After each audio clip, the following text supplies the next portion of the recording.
So, ito na nga, meron akong bagong negosyo, meron akong massage business, at nangangailangan ako ng mga empleyado. Yun nga lang, hindi kalakihan ang sweldo dito. Isang daan, isang araw, pero pagkain naman. At napakadali lang naman ang trabaho, lalo na kung kayo ay nagtatrabaho dati sa bakery at isa kayong panadero, ay pwede kayo dito. Pwede rin ang mga gumagawa ng mga paso kasi kayang-kaya nilang magulma. Ang mga kliyente natin dito ay hindi mga choosy dahil karamihan sa kanila ay mga single mom. Kaya wala kayong magiging problema. Napakasimple lang naman ang gagawin ninyo. Mamasahihin nyo lang sila. Pero syempre, sa trabaho ito, bawal ang mga pasaway dahil may kandas. Ang siyang daan na nga lang ang sahod ninyo, makakagkasag pa yan kapag pumigas ang inyong ulo. Ayaw kasi ng mga empleyado tumitigas ang ulo.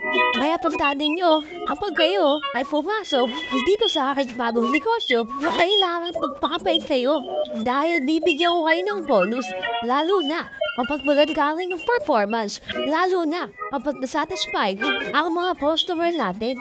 So ayan, nakita niyo naman, napakasimple lang ang trabaho ninyo. Mamasahihin niyo lang lahat ng ating mga kliyente.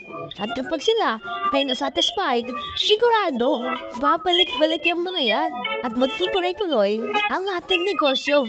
Kaya ano pa ang hinihintay ninyo? Kung gusto niyo mag-apply, mag-message lang kayo dito. Mas okay sana kung isa kayong panadero o gumagawa ng baso. Kasi sanay kayo dito. Okay din naman kung kayo ay isang masahista na. Kasi nga isa itong klase ng pumasahe lang. Hindi nakakaiba. Dahil isang parte lang naman ng katawan nila ang inyong mamasahe. At hindi kayo masyadong mahihirapan dito. Hindi katulad ng ibang trabaho. Oo nga, maliit ang sahod dito. Pero sigurado naman na mag-e-enjoy kayo.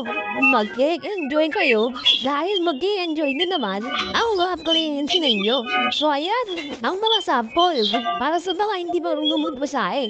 So sana meron kayo tutunan dyan sa video na yan para alam nila ang inyong ina-applyan. At ulit, sa mga gusto mag-apply, siguraduhin nyo lang na full time kayo dahil ayaw ko po yung lagi kong ma-absent. Karamihan pala sa ibang mga empleyado, lagi na lang akong ma-absent.